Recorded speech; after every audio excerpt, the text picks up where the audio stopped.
Hi Juan, this is Grandmaster Eugene Perelshteyn for AskAGM.com, and I will be analyzing your game today. So your opponent played the French after e4, e6, d4, d5, knight d2. You played the Tarrasch variation, which is a very popular line, especially popularized by Karpov in a lot of his games against Korchnoi. And your opponent plays knight f6. This is the main line. I should also mention that you should be quite ready for the moves such as c5 and this tricky move bishop e7. In both of these moves, white should still be fine. And after knight f6, e5, knight d7, bishop d3, c5, c3. This is all theory. You put the knight on e2, which is correct. He plays bishop to e7. This is somewhat of a rare line. Normally, c takes d, c takes d, f6 is the main line, where if white is well prepared, I believe white should still fight for an advantage. But he maybe tried to surprise you, or he didn't know the opening as well. He played bishop e7. So not the most tested line, and after castles, knight f3, white achieved the perfect setup. Now, if black doesn't play f6, you simply have a free kingside attack, so he has to play f6. And the drawback of playing f6 this late is you correctly pointed out with your next move, knight f4 exclam. It's actually not so easy for black to defend that weak pawn on e6. So black has to make this awkward move knight b6, after which you take on f6. He took with the rook. Taken with the bishop is risky. Obviously, d takes c could simply lose a pawn, among other things. He decided to take with the rook. And here you played knight h5. The problem is that this position is so much better for white that any logical move will guarantee you an advantage. But I should point out that you could have punished your opponent for poor opening play pretty much as early as now. For instance, you can take on c5, bishop takes, and here you have a brilliant way to get a combination. So I'm going to give you a little hint. It's called the Greek gift sacrifice, which you've probably heard. So go ahead and pause the video and just try to calculate it out to win. And the line is quite simple. Bishop takes, check. Obviously, king h6 loses to mate in one. Queen h5 is mate. So he has to go back. Then queen comes in. And this is a devastating attack. Notice that both knights are in the game. And the big threat and the immediate threat is actually check. King here, queen check. Queen takes, pawn check. And the rook is going to be lost. And the king is still in the maidenette. So if he tries to stop it, then you execute everything forced, by the way. Check, knight g6 check. Because of queen h7, mate has to make a king move. And now with a series of checks, you win the game. If king e8, then obviously mate in one. And if king d6, quite simple, knight f7 check. So you could have pretty much had a brilliancy and a miniature as early as move 12. But your move knight h5 doesn't really spoil the advantage at all. But potentially the game is going to get longer and you give your opponent chances. So he plays rook f7, queen c2, logical move. Obviously, if g6, you're going to set up a very nice bishop takes g6 idea. So he plays h6 instead. Bishop g6 anyways. And now, typical French exchange sack. Rook takes f3. This is really the only way for black to continue the game. You took back. I should mention that instead of taking the rook, you could obviously take on c5. Don't give him any pawns whatsoever. And after bishop takes, then you can take the rook, maintaining pretty solid advantage. Not enough compensation. Unfortunately, the way you played in the game, you took the rook right away, and after c takes d, believe it or not, all of a sudden, black hasn't stood this well in the whole game. He actually has a chance. There is no direct win. His pawn structure in the center is quite powerful, and you actually have some weaknesses. So this position is already not that easy to convert. You played king h1, which is a logical move, preparing rook g1, queen f8, knight f4. I'm not sure about knight f4. I like the f4 idea more, followed by rook g1, and here he plays king h8, anticipating pressure on the g file. All you need to do is really reverse the bishop and the queen, and then it's pretty much an imminent mate. So I like this tricky move, queen d1.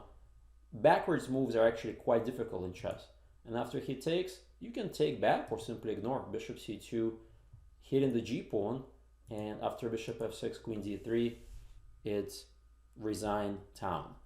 There is absolutely no defense against queen h7 mate. Well, he can try to make a run for it, but the position is pretty bad. The attack is sort of unfolds by itself.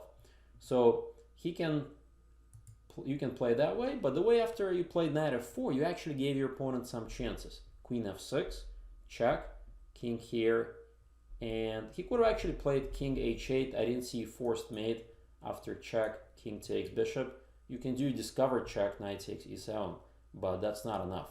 I think black is still okay. But okay, he played logical move king f8, you traded queens, he took, pawn takes. He got a little greedy with queen takes c3, but I didn't find any forcing mates for you, even though this position looks overwhelmingly better for white. Bishop e3 is logical, queen back, takes, takes, and after check, he played king e8, which maybe it's okay. I don't think it's such a serious mistake. But after rook e1, I think here he made a pretty serious mistake. When you have no development like this, you cannot afford to put one more piece on the back rank. That's pretty much goes against any chess understanding, no matter if you're a master, grandmaster, or just learn how to play chess. And your opponent clearly did not sense the danger of this move knight d8. And after that, I think you continue to play excellent chess and demolished him. And this critical moment, I think, is very instructive. After the move bishop to e5, it's actually not easy for you to get a win in attack. I looked at the moves such as knight d3, but he simply plays knight c4. And again, because of this massive, central pawns and this piece acting as a wall, all he needs to do is to finish development of his queen side, and he's actually going to have pretty substantial compensation. I looked at the move knight takes f4, but after knight ef3, again, it's not easy for you to get anything. For instance, rook e2, he can even play b6. And now the bishop's hit, this guy's going to get developed at some point, the king has a safe haven on d7, and your pieces are not as connected as they should be. This was black's only chance of the game to actually get complete compensation, maybe fight for an advantage. Knight d8 was absolutely terrible move. I don't like it at all. You have several ways to get an advantage. You play this nice looking move bishop g8, but straightforward way of taking and take it on d5 is good enough as well. And after this, he kind of collapsed. e5, he has no, no connection between his pieces. They're kind of all standing there on the back rank. You started to take up more pawns, and look at this domination of the two bishops. Big advantage for you.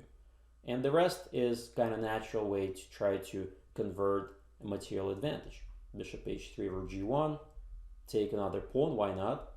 He tried to get active, but unfortunately he doesn't have enough pieces to create any dangers to your king. So the rest I'm just going to go through quickly to see if there was any inaccuracies on your end. I think this is all great. I love the rook, by the way, on the 7th rank. I call it the Pac-Man rook. All you need to do, cut off the king, bring the other rook over, and it's pretty much game over. So f2 pawn is irrelevant. You correctly gave it up. Rook a1 is beautiful. He has to go back. And with the trade of a pair of rooks, your life is so much easier. All you need to do is to bring the king into the game, and your opponent has no chance. So as long as you don't walk into any forks, and you correctly navigated the squares here, the knight is no match for the king and rook. And king e6 is a nice touch. Obviously, if he takes, there is mate. His king is hopelessly cut off, so he tried to go for this check. A little regrouping, and now all you need to do is to push the pawn to win the game. Rook a6, and your opponent resigned. Well, what can I say about this game? Your opponent played relatively poor line of the French. You correctly played knight f4. I think you played that part of the game beautifully, and you actually could have put your opponent away with a beautiful Greek gift sacrifice. After that, he actually had some chances after sacking the exchange on f3. Obviously, you were better, but the advantage could easily have slipped where you were no longer better. Later, he made a pretty serious mistake with the move knight d8 in the endgame. After that, I think you were pretty much in control and converted the material advantage relatively flawless. But with the move bishop e5, the game would have been completely up in the air, and maybe against a stronger opponent, you might not have won the game. So a couple of lessons to be learned. Try to be accurate in your execution of your attacks, but mostly don't give your opponent any counterplay. Overall, well played game, and I hope to see more of your games in the future. This was Grandmaster Eugene Perelshteyn for AskAGM.com.